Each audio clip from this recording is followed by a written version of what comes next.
हमारे साथ जुड़ चुके हैं। डॉक्टर साहब, बहुत स्वागत है आपका न्यूज 18 राजस्थान पर। धन्यवाद। डॉक्टर साहब, कांग्रेस जी आपने जो कार्रवाई की, आपके नेतृत्व में आपने धरातल पर उतर करके जिस तरीके से नकली खाद माफिया का भंडाफोड़ किया, उस जी पर आरोप लगा रही है कि जी आखिर ये काली कमाई भ्रष्टाचार की कौन खा रहा है इस राज्य में और कैसे किसानों को लूटा जा रहा था। देखो, ऐसा पर राज की बात करना ठीक नहीं है।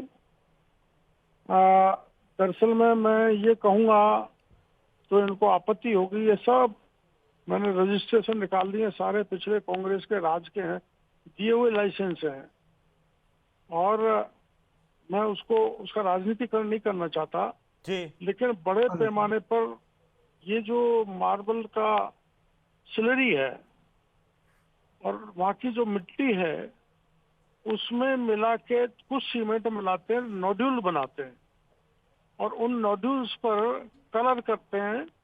जो ब्लैक कलर कर देते हैं तो उसको डीएपी बेचते हैं, व्हाइट कर देते हैं तो उसको एसएसपी बेचते हैं, ब्राउन कर देते हैं तो उसको एमओपी बेचते हैं। और जो जितने भी खाद कोई किसी कैसा भी मांगो, मतलब ये यहाँ से मैंने निकाला 16 राज्यों में ऐसा नकली खाद भेजा जाता है बड़े पैमाने पर। और यहीं पर नहीं, राजस्थान के दूसरे हिस्सों में भी है जहां हम इनको चिन्हित कर ले। हम ईमानदारी से इसे को ब्रेक करना चाहते हैं। ये जो जिस जगह गोरख धंधा पिछले रात से चल रहा है, इसके प्रमाण में पत्रकार वार्ता करूंगा, उसमें दूंगा जी कि अभी तो अभी इसी हमारे राज्य में तो कोई इस ढंग का लाइसेंस दिया ही नहीं, हमने कोई परमिट दी ही नहीं।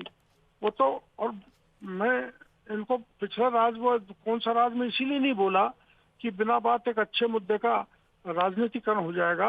लेकिन कांग्रेस के भाइयों को ये समझना चाहिए, किसी के राज में दिया हो, हमारे में नहीं दिया है पक्की बात है, पर एक आध दे दिया होगा। वो तो अभी उनका इंस्टॉलमेंट ही नहीं हुआ। और जी पिछले राज में जो ये परमिशन दी है इन्होंने, उसमें सब इनके राज के इंस्टॉलमेंट है। पर मैं राज पे नहीं ले जाना चाहता, जी अनदेखी रही है कृषि विभाग की। तो पिछला राज हो चाहे हमारा राज हो, और उसके कारण किसानों को खेतों का बर्बाद हुए, किसानों के खेत, किसान आर्थिक रूप से टूटे हैं और कॉमन ह्यूमन लाइफ को नुकसान, एक जहर बेचा गया है। इसलिए इस पर पुख्ता कार्रवाई। लेकिन डॉक्टर साहब, ये कहा जा रहा है कि केंद्रीय कृषि राज्य मंत्री के इलाके में ये तमाम इस तरह के कारखाने फैक्ट्रियां संचालित थी। चाहूंगा हेमंत जी मैं। अगर अपन वैसे बात करेंगे जी तो वहाँ के विधायक भी कांग्रेस के हैं, तो इसको केंद्रीय मंत्री को तो कोई अता पता ही नहीं, किसी को पता नहीं है। ये तो हमने ढूंढ लिया। और नहीं, ये तो डॉक्टर साहब आप चले गए, ये खुलासा हो गया। लेकिन मेरा सवाल ये कि क्या सिस्टम पूरी तरह से नाकाम हो गया है, जो सिस्टम को 1.5 साल तक बिल्कुल पता नहीं, कुछ भी पता नहीं, बाकी एजेंसियां क्या कर रही है।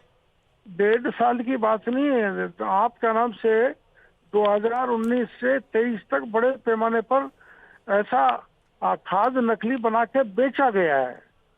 जी 2009 से ये पहला रजिस्ट्रेशन 2013 में हुआ है, कुछ 2018 में हुए, 19 में हुए, 20 में हुए, 21 में हुए, 22 में हुए, 23 में हमारे राज्य में आके 24 में हुआ है। मैं पत्रकार वार्ता करूंगा, जब सारे आंकड़े दूंगा जी और क्या क्या गड़बड़ है। अभी मैं किसकी मिली भगत रही, अभी तो हम जांच कर रहे हैं। हम सीधा किसी पर आरोप नहीं लगाना चाहते कांग्रेस का फलाना नेता या राज के लोग रहे, लेकिन पूरे प्रमाण आ जाने के बाद मैं सारी कड़ाई खोल दूंगा। अभी मैं किसी दल पे, किसी शासन पे आरोप नहीं लगाना चाहता।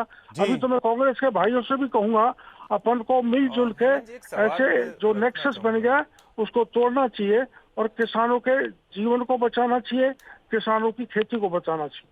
डॉक्टर साहब, 4 दिन ये कहा जा रहा है कि 4 दिन बीत गए, अभी तक नामजद एफआईआर होने के बावजूद किसी की गिरफ्तारी नहीं हुई है, ना ही कोई कृषि अधिकारी जो जिम्मेदार थे उन पर कोई कार्रवाई हुई है। अभी देखो, ऐसा है जी ये सैंपल लेने का प्रोसेस बड़ा लंबा है। अभी तो सैंपलिंग चल रही है जी और सैंपल कोई छोटे थोड़े बहुत नहीं लेने हैं, कोई 300-400 सैंपल इकट्ठे करने पड़ेंगे। विभिन्न जैसे रॉ मटेरियल है उसका भी लेना पड़ेगा, इतनी फर्में हैं उनसे लेना पड़ेगा। फर्म के मालिक की प्रेजेंस जरूरी है सैंपल लेते समय, सील करते समय, तो जो प्रोसीजर है उसमें टाइम लग रहा है और पुलिस को हम पूरे प्रमाण देंगे जब पुलिस एक्टिव होगी। अभी तो 161 के बयान भी होना बाकी है, इसलिए ऐसा कोई नहीं है कि हम कोई कार्रवाई नहीं करेंगे, हम पक्की कार्रवाई करेंगे। पर समय इसलिए लग रहा है कि ये सैंपल लेना, सीलिंग करना और उसको प्रोसीजर में बड़ा टाइम लगता है। कहीं हम कोई टेक्निकली कोई ऐसी वीकनेस नहीं रह जाए जो कहीं अदालत में कहीं मामला हमारा उलझ जाए, इसलिए अच्छी तैयारी के साथ हम लगे हुए, उसमें समय लग रहा है, पुलिस भी कार्रवाई करेगी। डॉक्टर साहब, कोई बड़े नाम है क्या जो राजनीति से जुड़े हुए हैं? हमने ढूंढने की कोशिश अभी नहीं की, क्योंकि अब हमारे प्रोसीजर में टाइम लग रहा है और हम एक जांच इसकी बैठाएंगे जो पता करेंगे कि आखिर में ये किन किन लोगों से मिले हुए थे। ये तो मान के चलना चाहिए कि कोई न कोई बड़ा हाथ जरूर होगा, तब इतने बड़े पैमाने पर जो देश के 16 राज्यों में ये नकली खाद जा रहा है, तो कोई न कोई तो हाथ होगा, लेकिन वो जांच का विषय है। क्या आप पर कोई दबाव आया डॉक्टर साहब जब आप कार्रवाई करने निकले? तो मैं आ रहा हूँ सीबी यादव जी, 1 मिनट। क्या कोई दबाव आया और ये कहा जा रहा है कि उसी दिन आपको शाम होते होते केंद्रीय राज्य मंत्री भागीरथ चौधरी से मिलना पड़ा? नहीं, ऐसा नहीं है। मैं उस दिन कार्यक्रम में था, मंत्री जी और मैं साथ साथ थे कि ये कृषि विकसित हमारा संकल्प यात्रा चल रही है, उसमें हम एक साथ थे। तो बिछुड़ने के बाद में मैंने कार्रवाई कराई, तो मैंने उनको सूचना दी कि आपके अपने इलाके में ये 34 फैक्ट्रियों की हमको सूचना मिली है, जिसमें से 13 को हमने पकड़ लिया है। तो उनको जानकारी दी थी, वो मेरे से मिलने आए थे और उन्होंने केंद्रीय कृषि मंत्री जी को सूचना दी है, उनके द्वारा ही मैंने सूचना दिलवाई है। मैं कतई ये मानने के लिए तैयार नहीं हूँ कि भागीरथ चौधरी का कोई इसमें हाथ है, कोई उनका वर्कर है, कोई उनका व्यापारी है। एक किसान का बेटा ऐसे गंदे काम में शामिल नहीं हो सकता। जी, लेकिन डॉक्टर साहब, कांग्रेस के प्रवक्ता आपसे एक सवाल करना चाह रहे हैं। CB Yadav, professor CB Yadav हैं आप। सीबी यादव जी बोलिए। जी मैं डॉक्टर साहब से एक सवाल ये है कि इन्हें टेम्पो में बैठ कर के छुप कर के छापा डालने की आखिर ये स्थिति पैदा क्यों हुई? क्या सरकार पर विश्वास नहीं था या प्रशासन पर विश्वास नहीं था? नंबर 1। दूसरा, जो इससे जो जमीन खराब हुई है, जिससे जमीन खराब हुई है, तो फसल बीमा जो आपका अधिनियम है, जो स्कीम है, उसके तहत क्या मुआवजा दिया जाएगा? ठीक है। और ये 2 सवाल तो सीधे सीधे बनते हैं। ठीक है डॉक्टर साहब। नहीं, यादव साहब ऐसा है, सबसे पहले मैं खुद मेरी गाड़ी से गया था और गोवर्धन एग्रो नाम का एक फर्म है, उस पर छापा मारा था।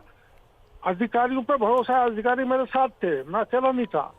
तब हम पहले फर्म को चेक करके निकल रहे थे, तो एक टेम्पो में विभिन्न फर्मों के वो कट्टे थे जो मेरे को रास्ते में मिले थे। मैंने उसको कहा कहाँ ले जा रहा है, तो उसने नाम नहीं बताया। तो मैंने कहीं दाएं बाएं गायब होगा जो हो जाएगा, तो मैं उसमें बैठ गया और दूसरी फर्म पे जाके उसने उतारे, वहीं मैंने मालिक को पकड़ लिया था। और ये जो कट्टे हैं, इनके हम वीडियोग्राफी लेके आए और इनको हम पूरे प्रदेश के किसानों की तरफ से मैं आपका शुक्रिया अदा करना चाहता हूं कि आपने इतनी बड़ी कार्रवाई की, और हर आम आदमी की तरफ से बहुत शुक्रिया आप हमारे साथ जुड़े, और आप सभी मेहमानों का भी बहुत शुक्रिया कि आप हमारे साथ जुड़े, चर्चा में शामिल हुए। डॉक्टर किरोड़ीलाल मीणा ने ये जरूर कहा है कि हर एक उस व्यक्ति पर कार्रवाई होगी जो इसके लिए जिम्मेदार है, जिसने किसानों के साथ छलावा किया। उम्मीद ये की जानी चाहिए कि सरकार प्रतिबद्धता के साथ कार्रवाई कर रही है